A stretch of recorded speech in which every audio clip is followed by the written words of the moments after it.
Olá! Hoje a gente vai ter mais um MyCast eu estou fazendo vários bate-papos com participantes do Festival Yoga Lifestyle desse ano.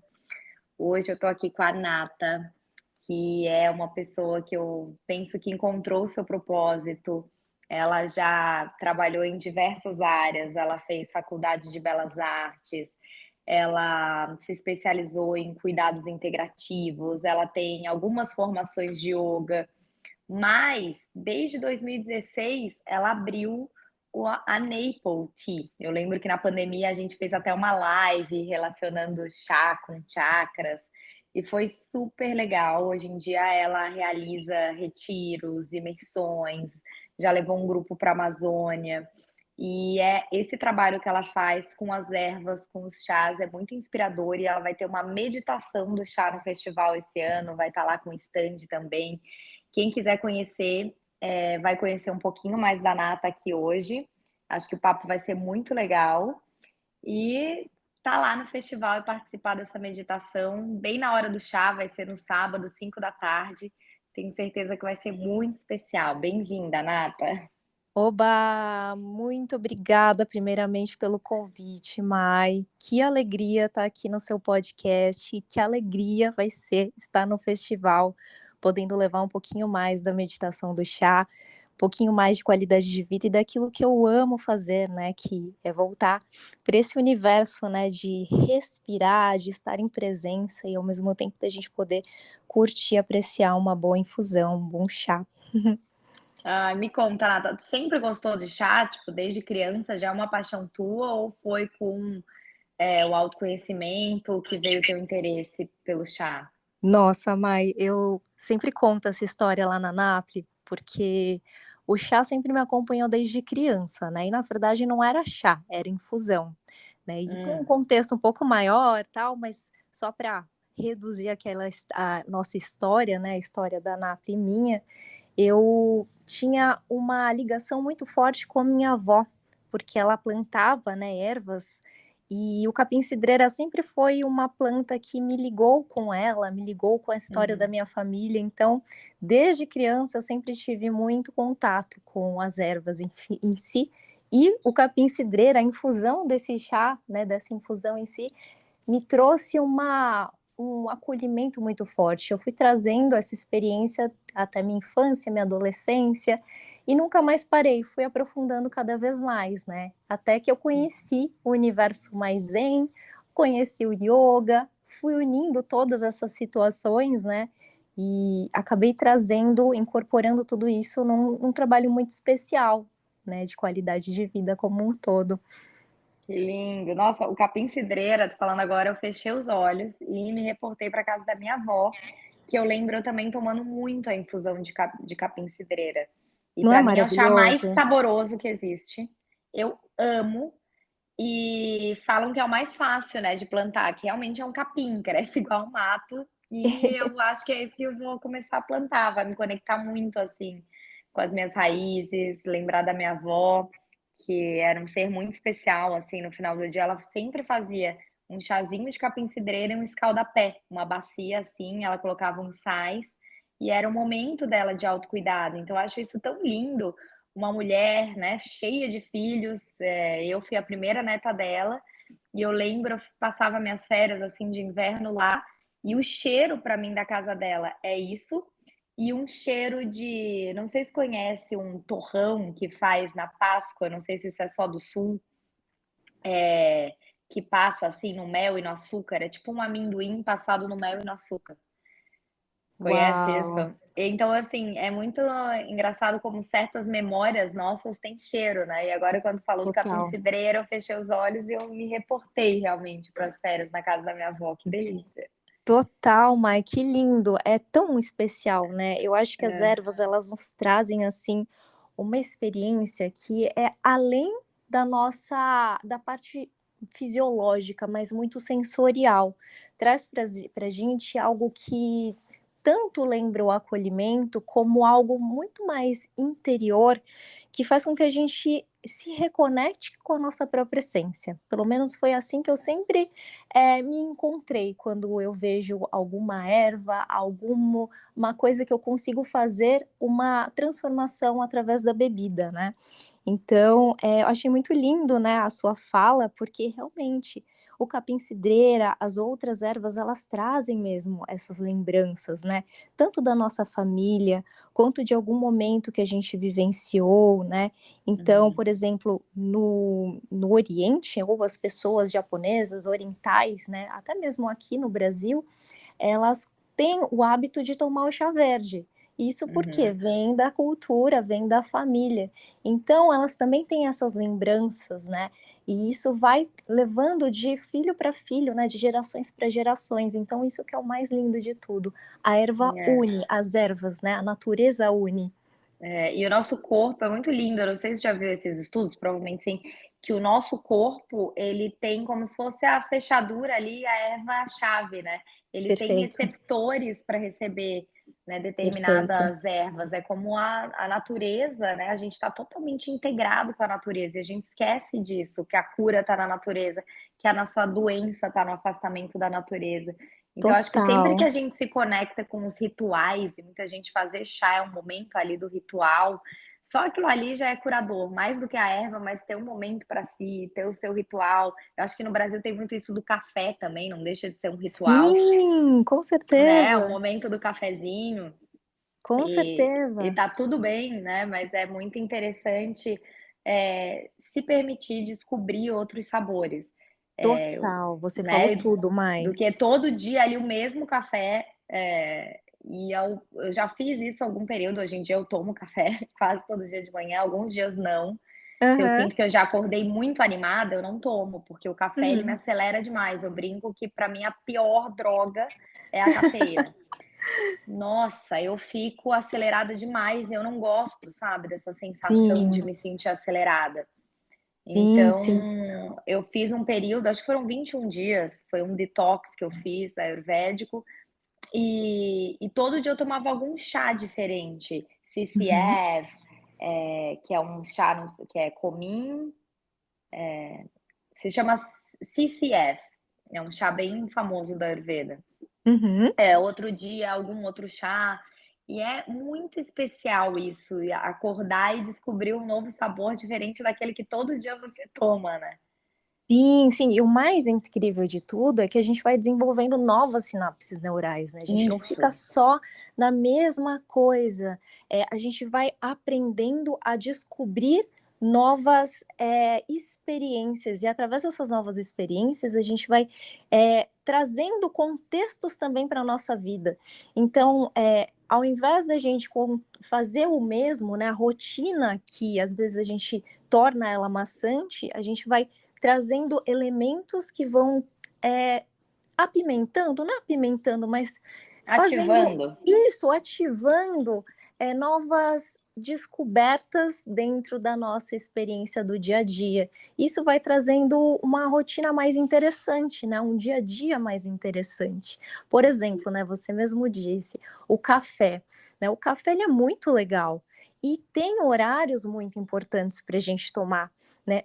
E o legal é, de repente, adicionar dentro do café algumas especiarias. No Ayurveda mesmo, é muito legal você colocar o cardamomo, eles sempre Uhum. recomendam, né, alguma outra especiaria como a canela, porque ela é mais termogênica, ela ajuda a quebrar um pouco, né, dessa força do café. Assim como no chá, né, voltando um pouquinho para o meu contexto, a Camellia sinensis, que é a planta do chá, e dentro dessa planta a gente tem várias áreas, que é o chá verde, o chá preto, o chá branco, o chá amarelo, o puers, enfim, né, uma gama de tipos de chá, porque tudo vai diferir da forma do preparo enquanto folha e transformação dela desidratada, também você consegue extrair o ativo que traz a energia, né, que a gente costuma chamar de cafeína, só que na verdade, dentro da folha do chá, a gente chama de teína. E Hum. essa teína deixa a gente mais desperto, de uma forma diferente do café. Não estou desdenhando do café, muito pelo contrário, ele é muito legal. né? Sim. Desde que a gente saiba utilizá-lo de uma forma benéfica para o nosso organismo, porque ele é como se fosse um dispositivo que a gente pode ativá-lo no momento que a gente mais precisa, que a gente precisa estar ativo mesmo. E se a gente sempre vai tomando, tomando, tomando, o nosso organismo já acostuma, né? E Sim. aí, aquela válvula, aquele botãozinho de eu preciso agora, ele já não funciona tanto, né? E o chá, ele é muito interessante por isso, porque você consegue, o nosso corpo, ele consegue absorver o chá da Camellia sinensis, que tem essa composição energética, através do intestino. Então, a absorção, ela é mais lenta. Já do café, ele é absorvido pelo nosso estômago, então a absorção é muito mais rápida. Por isso que a gente tem aquele pico, né, de despertar e depois a gente cai de novo. No chá, você tem um despertar mais homogêneo, podemos dizer assim, sabe? Você continua mais desperto em atenção. Por isso que lá atrás, né, perto lá dos monges budistas, quando tudo começou com a meditação, com a cerimônia do chá, eles tinham o hábito de consumir o chá para meditar. Mas era daí o chá, vamos dizer, sem teína, né? Um chá calmante ou não? Com teína. Não, o chá mesmo, eram as folhas.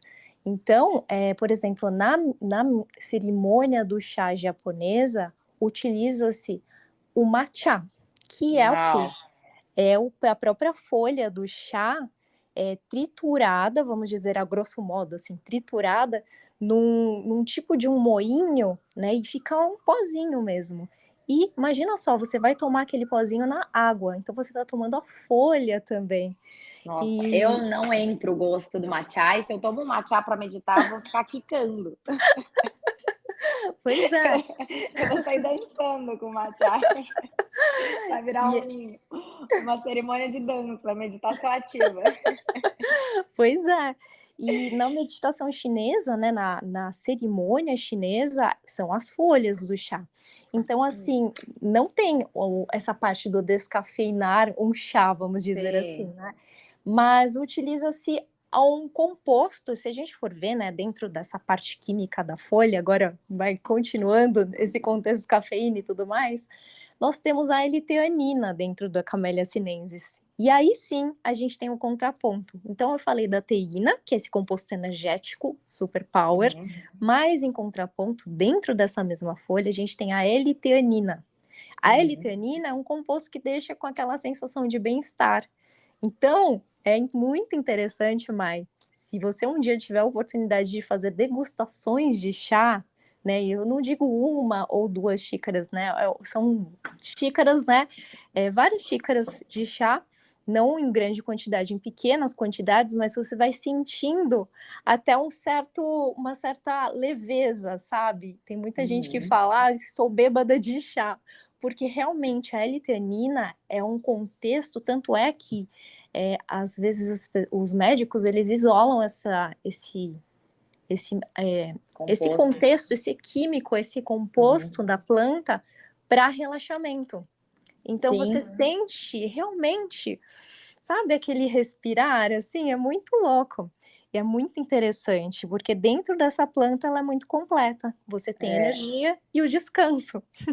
que lindo. Eu já vi vendendo em cápsula aqui, né, na Sim, farmácia, é exatamente. muito comum até. E Exatamente. e Nata, e sobre o chá de pacotinho, assim, é Certo. quase nada? O quanto tem de benefícios? Ou existem marcas melhores, piores, ou realmente é tudo enfraquecido, vamos dizer, o poder da planta num pacotinho? Certo. Então, como que a gente pode pensar? Quando a gente vai para a metodologia industrial, podemos dizer assim que o saquinho, ele vai depender muito da empresa, né, da idoneidade da empresa e também do tipo desse saquinho, né? Muitas indústrias, elas acabam fazendo branqueamento desse saquinho, ou seja, usa-se cloro dentro da composição desse saquinho, às vezes tem o plástico, né, que é o bisfenol, e tudo isso não é tão benéfico para a gente. Se a gente for aquecer a água e colocar esse saquinho, né, vai tudo para a água. E outro contexto também dentro do chá de saquinho é que as ervas, muitas vezes elas já são quase um pozinho. E em algumas empresas, assim, grande quantidade, né? Quando se prepara uma grande quantidade, eles chamam de chá dust, que é realmente o pozinho do chão da fábrica que eles Nossa. usam e colocam aromatizantes e tudo mais. Então, assim, tem um contexto e tem empresas que são idôneas e que fazem, né, o seu trabalho bonitinho, e tem empresas que vão lá, colocam chá de frutas vermelhas, só que você vai ver um corante, tem um aromatizante, e aí você acha até gostosinho, mas de repente, será que é verdade um chá de frutas vermelhas com uma coloração tão intensa assim? É muito importante a gente sempre se questionar e entender que a natureza, ela tem um sabor mais leve, ela não é uma coisa muito rebuscada, né? Você vai Uhum. procurar uma maçã, você não vai encontrar o sabor de maçã tão concentrado, você vai entender que a maçã é mais leve, mais suave. Então, tudo isso é uma percepção interna que a gente deve ter e, ao mesmo tempo, entender que o mais próximo do natural é o mais saudável para a nossa vida, né? Para tudo, né? Sim, exatamente, exatamente. E eu acho que tem muita gente que talvez ainda nem sabe essa diferença que a gente falou. Olha, eu falei chá de capim-cidreira, daí tu falou infusão. Qual que é a diferença disso? E Uhum, se tem determinadas ervas que é melhor uma ou a outra? E se tem essa perfeito. história também da temperatura adequada para cada erva? Claro, nossa, isso é muito importante, Mai. Por mais que a gente fale aqui no Brasil, né, chá, vou fazer um chá de erva doce, né, um chá de Uhum. camomila. Sim, no meio popular, a gente super entende, até porque tem os contextos da própria Anvisa, que é a agência regulamentadora, que ela compreende chá para tudo, para todas essas ervas. Mas se a gente for estudar tecnicamente dentro mesmo, né, desse universo de infusão e chá, chá, a gente usa essa terminologia para Camellia sinensis, ou seja, para tudo que é chá verde, chá branco, chá preto, oolong, puer, e quando a gente mistura essas plantas, né, a Camellia sinensis com outras ervas. Então, por exemplo, chá verde com hibisco e maçã, é um chá, porque tem o chá verde. Agora, se for um chá de erva doce, a gente já teoricamente não pode chamar de chá, não é que não pode, mas o ideal é sempre chamar de infusão. Ou um outro nome que é meio estranho, mas é real, ele existe, que é uma tisana, né? Até em inglês é tisane, que eles usam Hum. bastante essa nomenclatura, né? Como tisana, e aí é qualquer outro tipo de erva. Então, erva mate, né? E aí vai, outros derivados de ervas que a gente chama de infusão. Aí, a infusão mesmo é para todos os métodos, porque é um método de preparo, né? O que, que é infusão? É você aquecer a água, colocar as ervas, aguardar o tempo de infusão e depois você coa. Esse é o Uhum. método por infusão. E aí você pode classificar como todas as ervas, incluindo também a planta da Camellia sinensis, que é o chá verde, branco e preto. E a temperatura, como você perguntou, né? Isso também difere bastante, em principal a planta do chá. Ela é mais chatinha, vamos dizer assim. Ela é mais delicada, né? Então, cada tipo de chá, por exemplo, o chá verde, ele tem uma temperatura diferente de um chá preto, assim como um outro tipo de chá, um amarelo ou um branco. Né? Tudo isso, se a gente tem, por exemplo, deixa um tempo demais um chá preto, ele pode amargar, ele fica Sim. muito adstringente, muito difícil da gente conseguir tomar. Então, Uhum. tudo isso é importante a gente observar na hora do preparo de uma infusão. Né? As outras ervas, a gente pode até generalizar num sentido assim, para facilitar, mas é sempre importante também a gente prezar pelo nosso paladar. Ou seja, eu gosto nessa temperatura. Você sempre vai entendendo dentro daquilo que você gosta o que fica melhor. Também isso é muito importante, né? Para não padronizar, não ficar uma coisa muito rebuscada e muito mental, né? Sim. Incrível. Nata, não sei se lembra, na pandemia, ou se alguém que está ouvindo também lembra, a gente fez uma live e a gente falou sobre as Sim, ervas e os chakras. Sim, sim, com E eu achei certeza. incrível isso, esse teu conhecimento, assim, é tão profundo, teu conhecimento é tão vasto, que eu acho que a gente poderia falar um pouquinho aqui, dessa questão de chakras, né, que é onde eu levei o Claro. meu trabalho. Eu lembro que eu ganhei, tomara que tu tenha esse Sim, ano os blends, espero que tu faça, porque foi incrível os pacotinhos e eu realmente senti, assim, essa questão energética, né, de ativação dos nossos centros de energia. Acho importante falar que tem gente falando: "Ah, hoje em dia a gente relaciona", talvez um tempo atrás que eu era mais cri-cri, assim, a falar: "Ah, hoje em dia a gente relaciona chakras com tudo, com cristais, com ervas", e de fato é possível fazer essa relação, porque os chakras eles são centros de força que estão ali no corpo, e os próprios tântricos que deram, vamos dizer, nome e localização, eles também colocaram elementos, né, de como terra, água, fogo, ar, éter, para cada um desses centros de força. Eles colocaram vogais do sânscrito, como pétalas de ativação. Então, por exemplo, o próprio Bidya Mantra que a gente fala dos chakras não é do chakra. O Bidya Mantra que a gente faz é o Bidya Mantra do elemento. Então, Lam é o elemento da terra. Van é o mantra para o elemento água. Ram é o mantra para o elemento fogo. E quando a gente entende isso, né, essa questão dos elementos, essa questão da energia de cada chakra, realmente a gente pode fazer 1 milhão de conexões, inclusive com as plantas. Então, se puder falar um pouquinho o que é interessante, assim, uma planta para o primeiro chakra, para quem tem, vamos dizer, mais desânimo, que é uma energia do primeiro chakra, pouca relação com o corpo, desleixo, que é um chakra enfraquecido para baixo do primeiro, ou pessoa que é muito apegada. O que tu indica? Se puder falar um pouquinho do uso terapêutico das ervas e relacionar com os chakras, eu acho que vai ser muito legal. maravilhoso, Mai. Realmente, tudo que você falou faz muito sentido. E assim como o nosso corpo, né, a natureza ela tem os chakras dela, né? E cada planta também contém os seus chakras. Tem um estudo que eu gostei muito de fazer e eu revelei comigo, né? Sabe quando você começa a estudar e aí de repente você vai pensando, não, mas cadê o fogo dentro da planta? Onde existe o fogo? Aí de repente eu descobri, eu fiquei Uau! assim maravilhada. Eu, nossa, é verdade, né? Então, assim, fazendo um contexto para a gente ir para os chakras, né? Eu fiquei fazendo esse estudo, por exemplo, as raízes, né? As raízes da planta estão Uhum, totalmente ligadas ao Muladhara, estão totalmente ligadas a essa questão mesmo de aterramento, né? De força vital.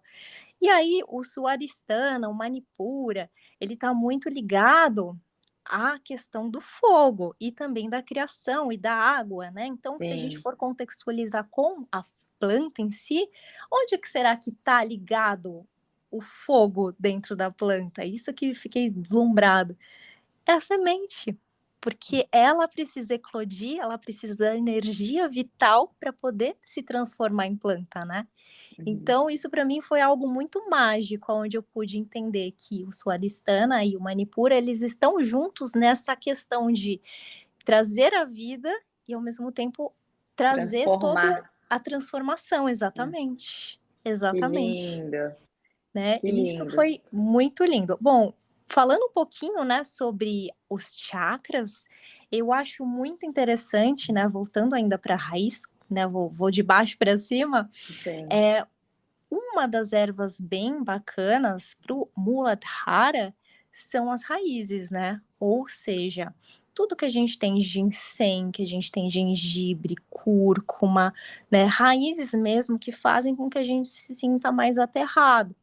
Então, são ervas que trazem essa base, né? Esse prumo para gente.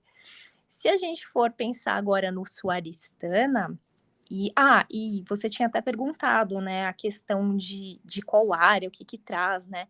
Essas ervas em específico, elas ajudam muito a gente na questão da insegurança, quando a gente se sente inseguro, quando a gente se sente ansioso. quando a gente sente um pouco de falta de concentração ou até mesmo foco na vida, né? E voltando para os chakras, no Swadhisthana, que é o nosso chakra umbilical, está muito voltado para a sexualidade, para criatividade, né? Para alegria também, né? E obviamente para as nossas águas internas. Eu gosto muito de trazer a coloração também, como as flores de calêndula. O próprio chá verde traz também essa alegria, né? A laranja, que tem o seu teor aquoso e também a sua coloração, né, alaranjada, também é bastante interessante, né, traz esse... Quando a gente se sente instabilizado emocionalmente, né, então pode ajudar bastante para ter mais criatividade, para se sentir mais animada, enfim. E aí no plexo solar, né, o Manipura, aí nós temos o quê? Ainda temos a calêndula, porque ela faz ainda essa relação, e uma pitadinha da pimenta caiena, né? Que traz Sim. essa movimentação do fogo, essa Sementinhas, termogenesia. né? Dá para fazer infusão com as Isso! sementinhas da pimenta. Exato, e a pimenta caiena, como ela é apimentada mesmo, né, tem essa picância, traz esse fogo mesmo. Mas outros elementos, como as próprias especiarias, também ajudam muito nesse plexo solar, né, traz essa força de empoderamento, né, ajuda a gente, se a gente está se sentindo muito vitimista, né, ou cansado, né, com aquela falta de vontade de fazer as coisas. E aí, indo para o nosso cardíaco, a gente já tem a expansão, que eu gosto muito de trabalhar, que é o cacau, né? O cacau ajuda muito nessa questão de expandirmos o cardíaco no relacionamento, tanto com nós mesmos quanto com as outras pessoas, né? A melissa também é bastante interessante, a maçã, né? A erva doce também. Além disso, o próprio cacau, ele ajuda muito na circulação sanguínea, né? Ajuda muito a gente a obter a compaixão, né? Que é algo que é tão importante e às vezes até tão raro no dia de hoje, né? Sim. Um dia eu escutei de uma pessoa que foi servir o cacau e ele é muito amargo, né? A gente relaciona Uhum, cacau a chocolate, que é aquela coisa docinha, né? Mas o sim, cacau ele é amargo e a pessoa falou: o cacau amargo te ajuda a curar os amargores da vida, né? Então a gente lindo. bebe ali e já passa por um processo de transformação das É, nossas amarguras. E é traz isso essa mesmo. alegria, traz a expansividade, é muito poderosa essa planta. É isso mesmo, é muito. Realmente, como você falou, é muito poderosa, é uma planta que traz para gente um local que sai desse nosso mundo comum, né? Ajuda a gente a ter mais amorosidade em A todos os gente vai ter aspectos. a gente vai ter uma cerimônia do cacau no festival também, com a Que Vanessa Cris, lindo! que provavelmente vou gravar aqui com ela também, e vai ser cacau e dança. Então vai Delicioso. ser muito lindo. Vamos tomar de forma cerimonial também e depois dançar e se conectar com o corpo, que a dança é algo muito natural, né, que a gente não pensa muito para fazer os passos. Eu acho que essa questão das dancinhas do TikTok, dancinhas coreografadas, é até um reflexo na minha filosofada aqui que eu faço, de como a gente está desconectado de o que o nosso corpo pede para fazer, É, né? Tipo assim, às exato. vezes é fechar os olhos, se jogar para trás, para frente, soltar, rebolar, mexer o cabelo. Então, assim, é algo que é muito. Eu vejo a dança como suavidade, mas também expansão. E a partir do Nossa, momento que a total. gente quer fazer uma coreografia, a gente está limitando a dança, né? Que deveria Muito. ser estática, que deveria ser algo, um êxtase ali de expansão. Então, esses dias eu filosofando sobre as dancinhas, eu falo, gente, é um reflexo da nossa sociedade mesmo, da nossa desconexão Total, mas com. sabe que você me fez lembrar de uma coisa que, é, quando eu era adolescente, eu sempre quis muito, eu amo o flamenco, né? Que é uma dança espanhola, né? Ai, Tem minha todo filha um... faz, a coisa mais Ah, que fofa, ela legal! começou ontem. Que linda, que linda. E o flamenco, ele tem toda essa questão de sermos, né, um pouco mais, como poderia dizer, não é rígido, mas você ter um contexto, né, Força, de chamar a força, força, assim. isso, de empoderamento, né, tem toda essa questão. E aí, com o passar do tempo, eu fiquei 3 anos, mais ou menos, fazendo flamenco. E me ajudou bastante nessa parte, só que ao mesmo tempo a gente fazia as coreografias e se apresentava. E Hum, aí, quando todo ano era a mesma coisa, eu ficava, né? Era uma coisa minha, era uma sensação minha de, puxa, mas eu vou fazer a coreografia que todo mundo tá fazendo junto, né? Treinando, uhum, treinando. E eu sentir o meu corpo, né? E uhum, aí eu conheci o Tribal Style, que é uma forma de dança muito interessante, aonde a gente usa os movimentos tanto do próprio flamenco, quanto da dança do ventre e de outros elementos mais ancestrais, né? E eu comecei a uhum. entender melhor mecanicamente o meu corpo, e a partir daí eu acabei indo para o yoga. Então foi muito interessante o se descobrir na dança, né? Que O quanto lindo. é importante a gente perceber o nosso corpo em movimento, entender que não é só o andar, né? O andar faz parte de uma dança, e o mexer, o sentir também, né? Eu acho que está tudo muito interligado, né? É um Sim, ritual. A dança é uma claro. ritualização do nosso corpo também, né?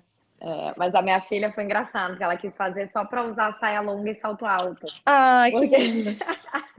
porque a amiguinha, né? Ela viu a amiguinha fazia na escola dela.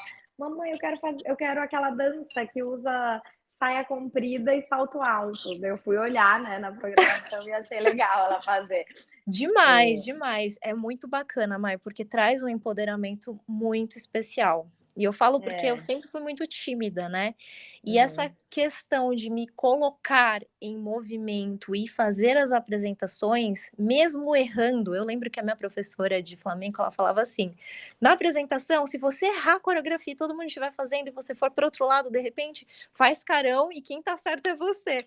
Porque era uma forma de você não se sentir, né? Ai, meu Deus, eu errei. Aí você claro, sai tudo do eixo, né? Não, calma, continua, né? Pega isso no fio aí. da meada e vai. Então foi muito interessante isso.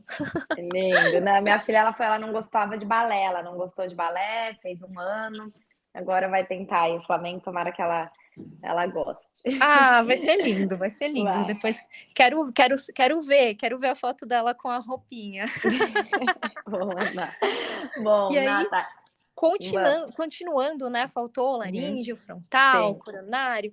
Enfim, né? O Vishuda, a gente já tem todo um mecanismo aqui da nossa fala, né? Então, elementos, ervas mais expectorantes ajudam muito nesse chakra.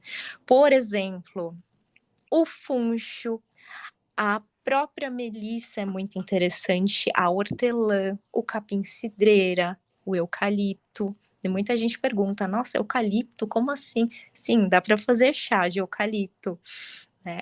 E a sálvia também é muito bacana, porque ajuda Uhum, também nessa força interior, sim, e também na expressar, né, o nosso poder de escolha, o planejamento, também tem a ver com a criatividade, né, soltar as sim, nossas emoções internas e poder verbalizá-la, né. E sim. voltando Eu para o já chakra, vi o eucalipto até como para o Agnya Chakra também. O Vishuddha e o Agnya, eles perfeito. estão muito relacionados.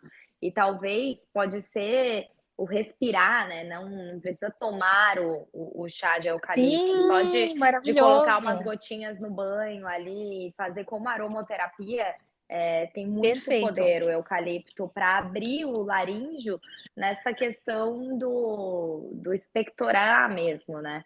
Então, perfeito, a perfeito. aromaterapia da erva do Nossa, eucalipto é muito. muito poderosa pro Vishuddha e pro Agnya. Inalação, é perfeito fazer inalação. principalmente em dias frios, né, quando a gente se sente, né, quando a respiração está muito difícil, fazer uma inalação com eucalipto já ajuda muito, e por consequência ajuda muito no Vishuddha, muito. Sim. E aí E no ar, sálvia, tu falou da sálvia? sálvia, eu falei, Ah, sálvia tá, também, porque uma anis época meus filhos estavam estrelado. com muita tosse. E eu comecei a Hum, colocar na nebulização, isso foi um médico que indicou para minha amiga, um médico mais integrativo, e ele falou: faz 3 vezes ao dia inalação com chá de sálvia dentro do nebulizador. perfeito. Milagroso, porque tosse em criança, eu não sei o que acontece, eles ficam, sei lá, um mês tossindo. Então, o chá de sálvia foi o que curou de uma dessas tosses brabas que a gente teve por um inverno aqui. E deixo essa dica para todas as pessoas. Chá de sálvia no nebulizador 3 vezes ao dia. Chá Nossa, não, né, Nata? maravilhoso, né? Infusão. Infusão, infusão. E aí, Mai, ainda continuando na sálvia, sabe? É muito interessante a sálvia também para as mulheres em momento de menopausa, porque ajuda a restaurar a mulher que existe dentro dela.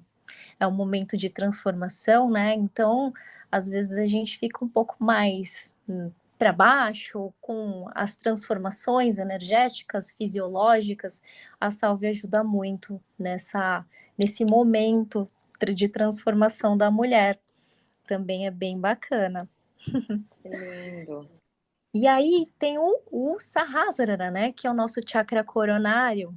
E aí nós temos a maravilhosa lavanda azul, Sim. né? Além da sua coloração ser meio arroxeada, traz esse elemento canforado. O jasmim também faz muito sentido com a coroa, a camomila também.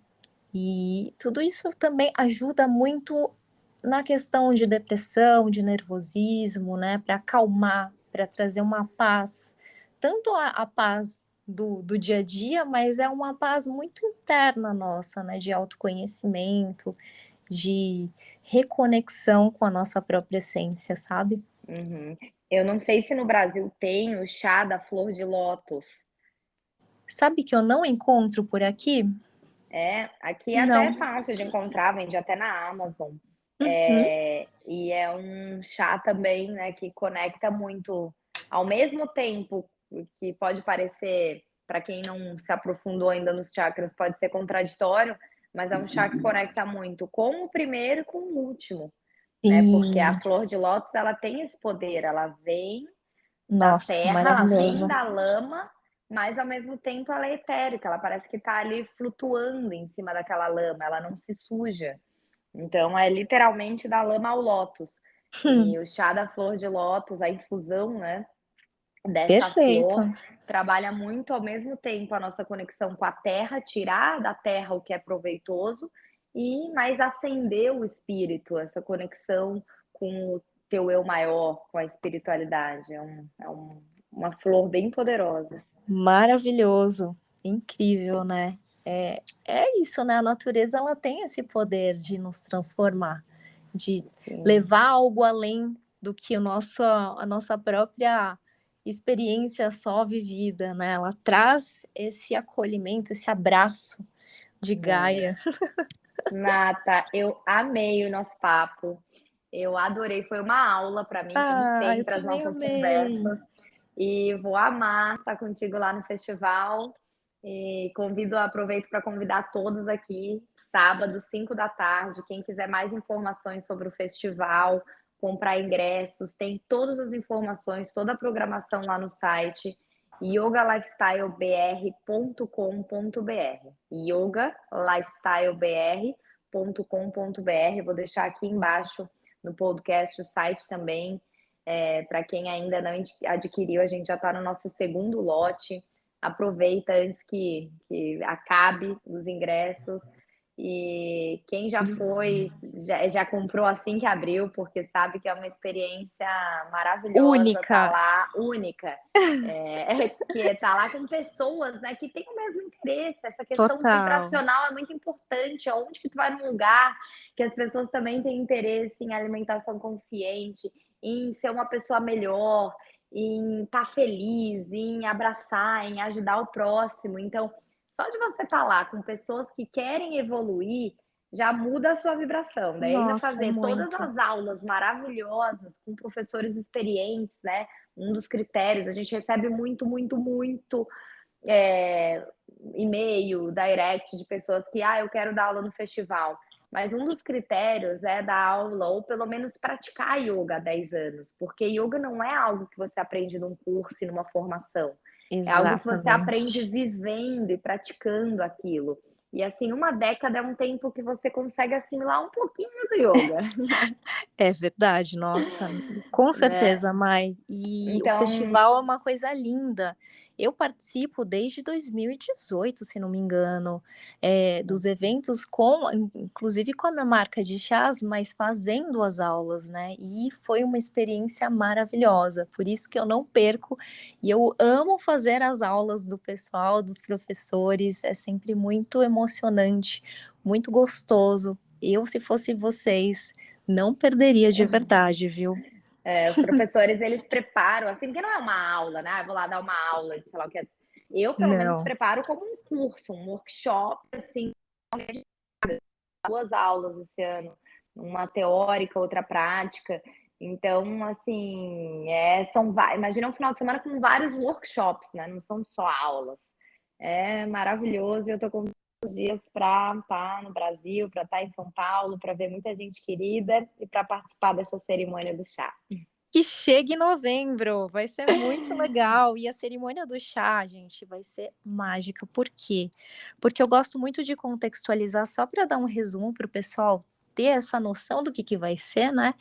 Para contextualizar, é o universo do Zen budista com o universo do yoga, que faz muito sentido.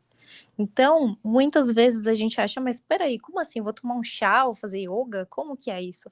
Não, nós vamos sentar no momento de meditação, vai ter um momento de conversa e tem os preceitos tanto do universo da cerimônia do chá japonesa, mas também a gente vai trazer aí uma roupagem muito contemporânea, muito ligada com o que a gente vive hoje em dia, sabe? Então, é uma cerimônia que você sente o seu coração aberto e você percebe que tá tudo muito interligado e ao mesmo tempo é um mundo de acolhimento, de amorosidade da natureza para com você e o seu corpo, Ai, através de que cada lindo. degustação, né? Bom, obrigada e até lá então. Um beijo. Até, Mai, um beijo. Obrigada. Beijo. Tchau, tchau.